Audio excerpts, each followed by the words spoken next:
Get an emerald in the weapon, a ruby here for maximum life. So this helps you increase the potency of your barrier because it's always based on your percent life. So maximum life is king. And then diamonds, we don't need skulls as we don't really play any armor. So just get max res because element is what's really killing you. You cannot snapshot the rotation now. Then we're using conceded, and then we're using this Tarasha one again. This one allows you to snapshot the poison infection at the start of the run. So they are doing this. You saw it in the video here when he switched to the boss. We talked about it earlier. Like he's snapshotting that one to have another 15% damage multiplier. Then he's playing control, so he's stunning, immobilizing enemies. And he's playing the Storm Swell aspect here on the Amulet. This one is a constant 1.45 multiplier because enemies are almost vulnerable as you play Prey of the Weak. And you always have a barrier as this is literally your source of surviving here, the barrier playstyle with protection. And yeah, other powers here, Curse Touch, easy vulnerable applying. Prey of the Weak to keep them vulnerable. Ravenous here for the attack speed. Again, snapshotted with the aspect on the boots.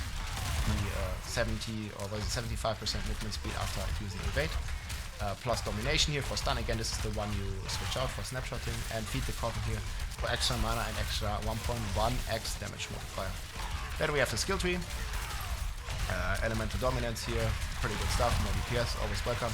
You want to max Flame Shield, you want to have a high uptime on this, so if you have a Shaco and you have the ranks on the boots here, Mana Shield, ranks of Flame Shield, you should minimum reach like around rank 12, better 13, 14, to just have a very comfortable cooldown. 13 is the max rank, so you should have 12 or 13, which gives you a very comfortable cooldown reduction.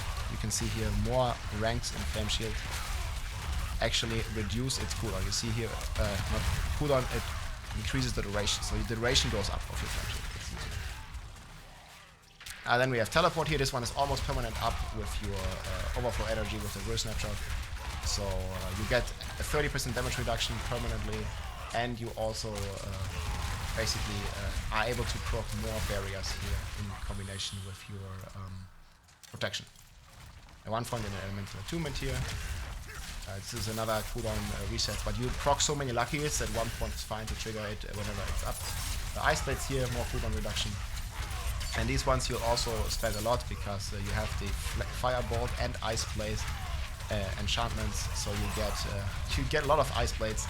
And this is also why on the amulet your conjuration mastery is the best one, because you have so many ice blades active with the enchantment plus manually casting them, and you get 3x damage for every active conjuration. So yeah, you can probably reach in the double digits conjurations active. So it gets pretty crazy. Then we have Ice Veil here. This is increasing the duration of the barriers. Obviously a very good combination with protection. Mana Shield is another one here, more damage reduction. It's just easy 3 points, 21 damage reduction. You are spending 100 mana all the time, so this is always a very good stuff. Devouring Blaze here for another multiplicative crit damage. Really good one. Well, the Ball Lightning here, and we have Static Discharge, like you want to max this, obviously it's your main skill. And yeah, Crackling Energy gives you mana, that's how you sustain it. You can play the Frigid Beast, Breeze, or Lucky Hit against vulnerable targets. Again, everything is vulnerable all the time with all the Imperial powers. You have a chance to generate mana. This helps you tremendously on the boss, especially if you don't like Inner's Calm and you're playing Elementalist, like this one. But if you feel like you're okay with mana, you can put these points off and get damage reduction here with Electrocute. But usually you want offensive stats because you're not dying, and you want to go full DPS basically to even have a chance to beat T25. But yeah, in the end, I think T24 is very beatable if you have a level 50 glyph. But yeah, the required DPS with a level 50 glyph to do beat T24 is definitely there. But T25 is a whole different beast. Monster HP quadruples in that tier. And I think there will be a Sorc that does it, but it's going to be very hard from the Sorc. The Barb seems to have a bit more damage than the Sorc on the high end. But they are both like the 2 best builds in the game, hands down.